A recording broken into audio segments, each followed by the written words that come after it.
Virology Plaque Assay Lab. We're going to go through some background, and then we will look at what the protocol would be to perform a plaque assay, and then lastly, I'll give you a sample picture of some actual plaque assay results that you will have to interpret. Now, before we get into that, I do want to point out the figure that I used on this slide, because it gives you an idea of how a plaque assay works in the sense of what actually a plaque on a plate is. So when you think of little viruses infecting cells, first of all, you can see that that alien-looking virus is a bacteriophage, and all of these guys are little bacteria lined up on a plate. Now, when a virus enters a cell, it'll then make a whole bunch of copies of itself, and what does it do when it's ready to spread? Boom, it lyses that cell, so it kills that cell, and then it goes and infects the cells next to it, so you get them lysed as well. So a plaque, instead of seeing colonies on a plate the way that you would with bacterial growth, the more viruses expand and spread, the more cells that they lyse, so you see these basically what look like zones of inhibition. But in the viral sense, we call those a plaque, okay? So a plaque will be an empty patch where bacteria has been killed by the viruses. More viruses, more plaques on the plate, okay?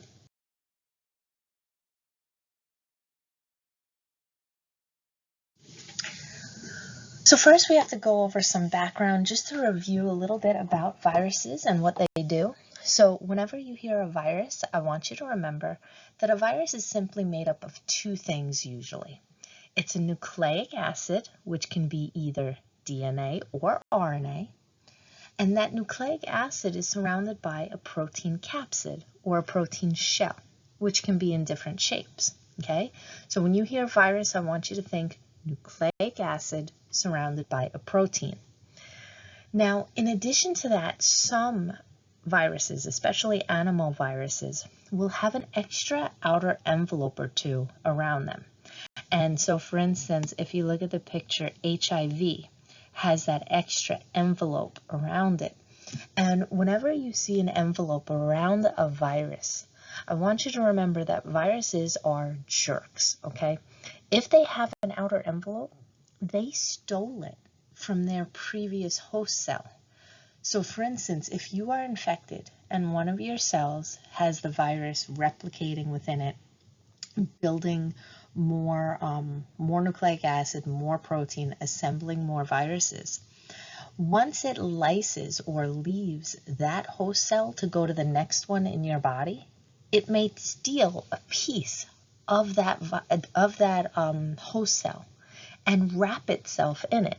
Okay, so now it's going around in this envelope that's actually part of your outer membrane. Okay, now ask yourself, what benefit is that to the virus? Why would it want to steal part of your cell's envelopes or membranes? Well, think of it. Look at this HIV cell. Now that it has an extra membrane around it, what's on that membrane? A whole lot of receptors. Okay, so by stealing part of your membrane, it's also going around your body with your receptors, which helps it do two things. It helps it infect other ones of your cells, and it helps it evade your immune system a bit because it looks like one of your cells.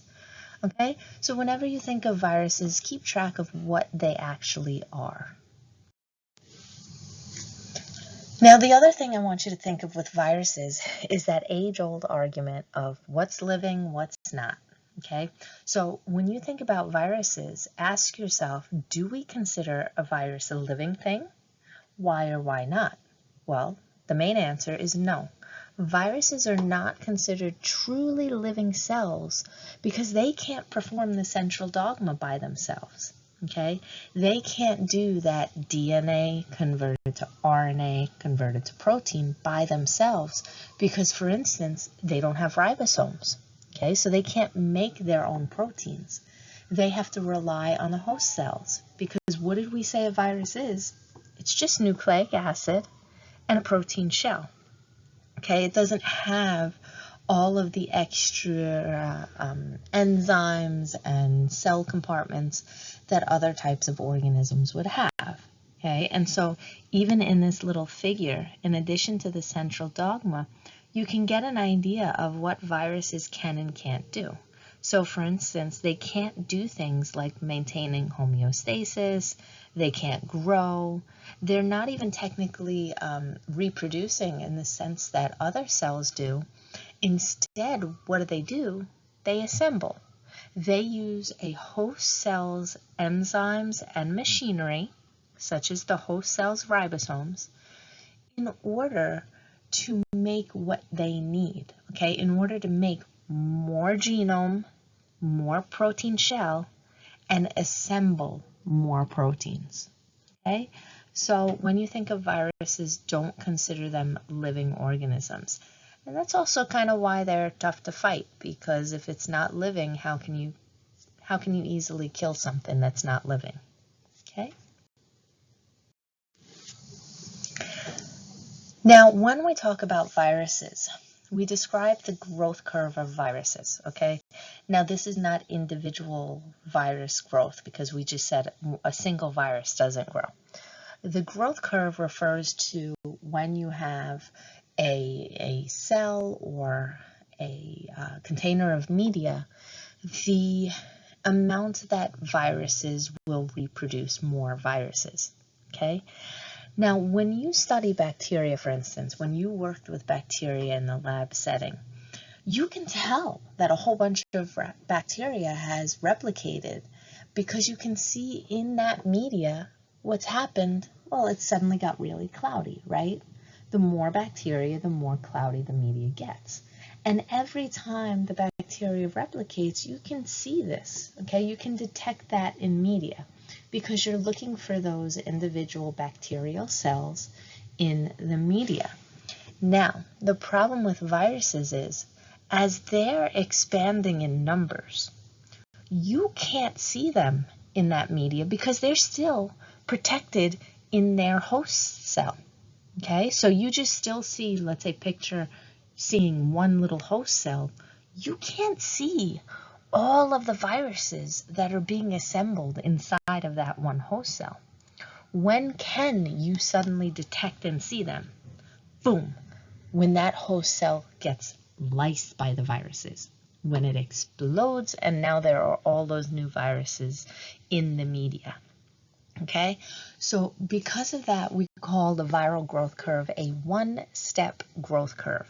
Okay, because during the beginning process, when they are making more of the genome and using the host cell to make more of their protein coat and then starting to assemble it, you can't detect that in the media. You just see a latent period of no new viruses detected until what we call the burst.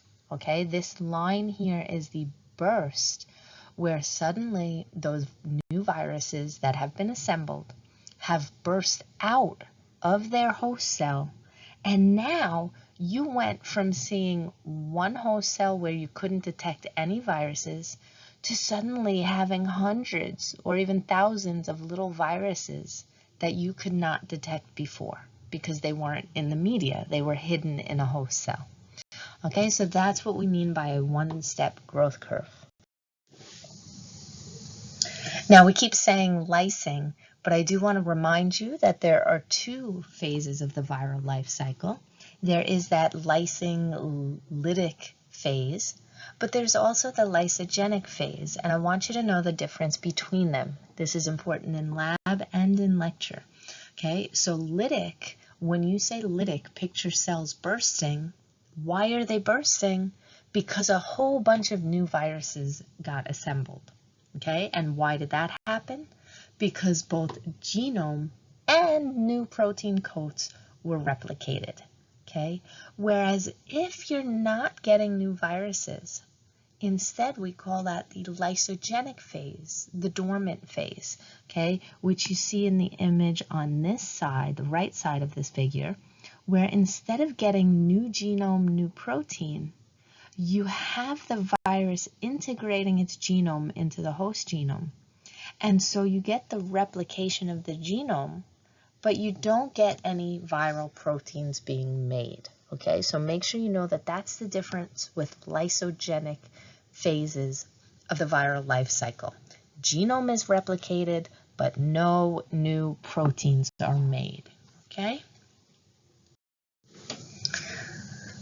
Now, the last bit of background that I want to remind you of from lecture is viral quantification, okay?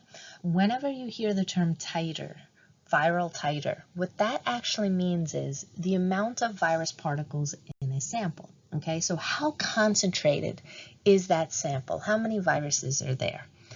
When we quantify this, we use the unit PFU per ml.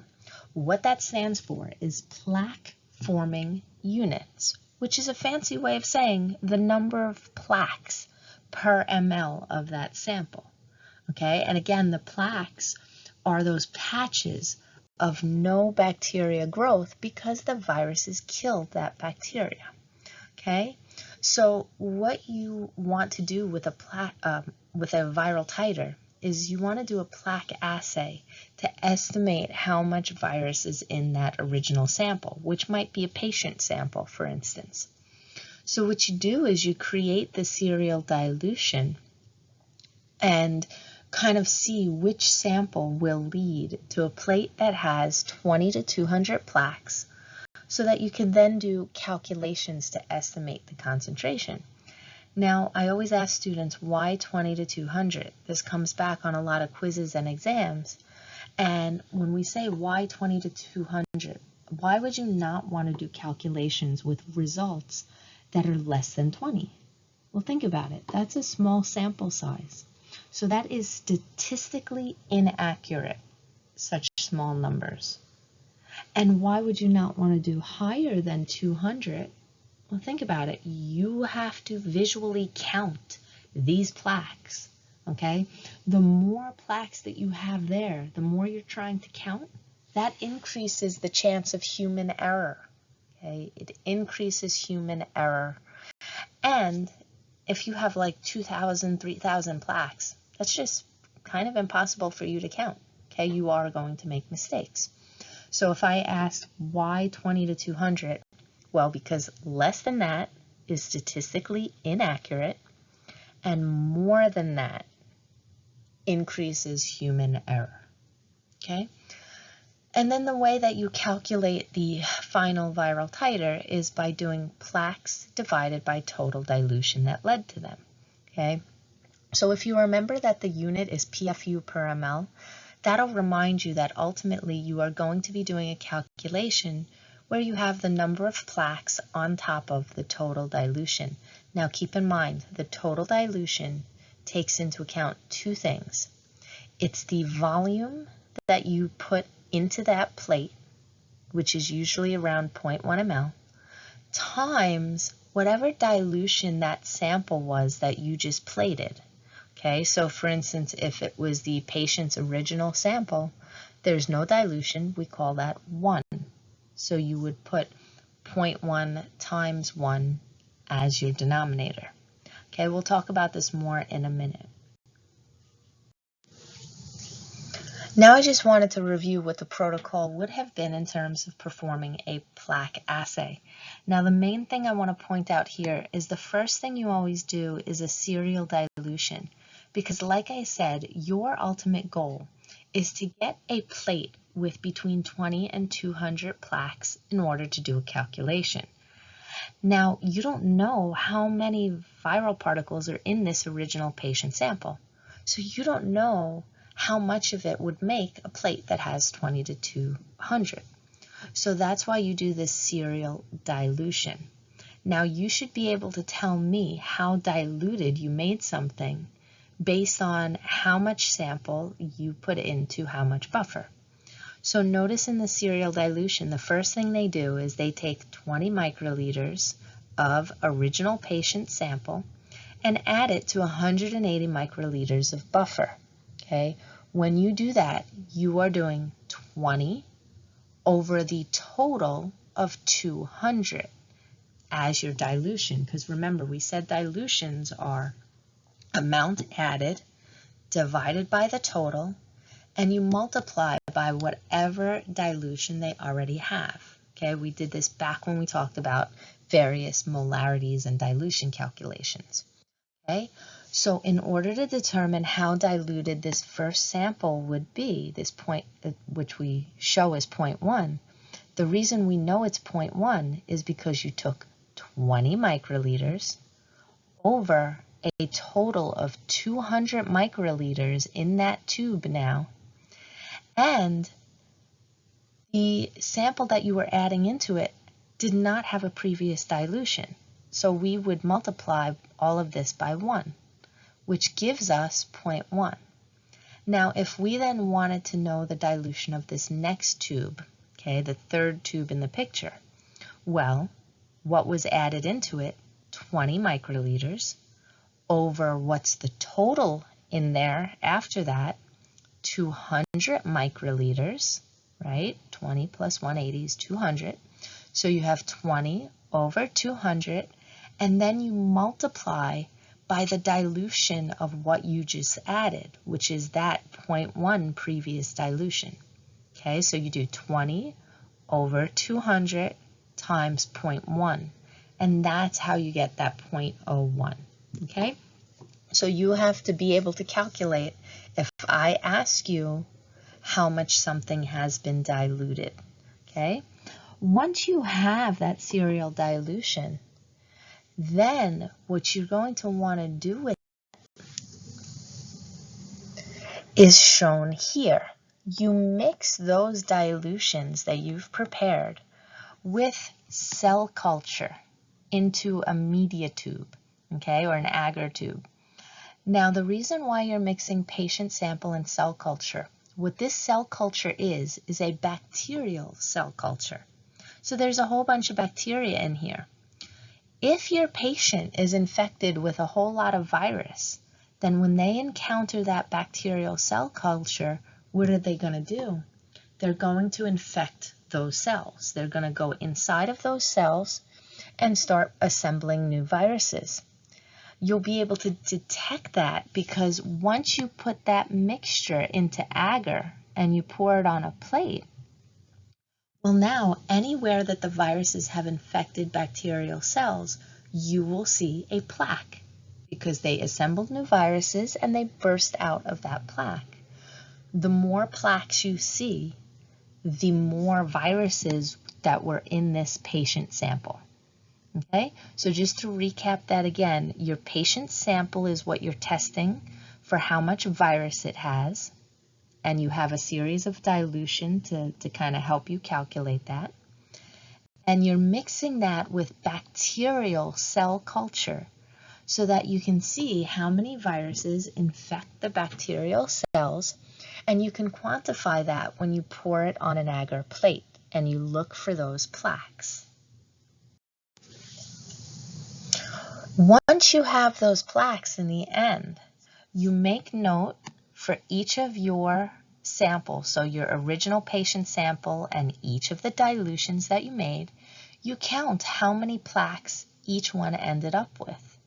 You then put that number of plaques over the total dilution that led to them.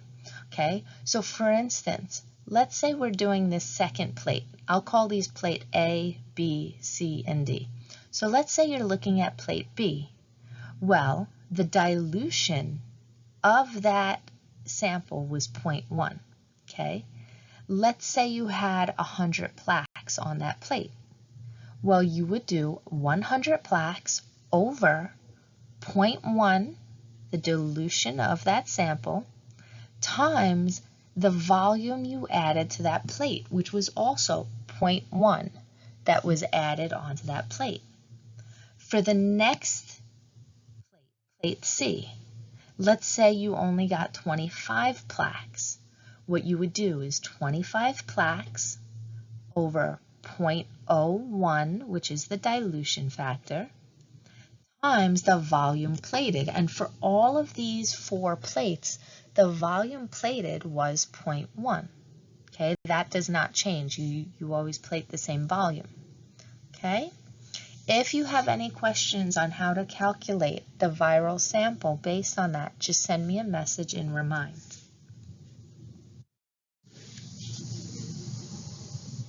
So now here are some results for you to look at. This is what the plaque assay would show.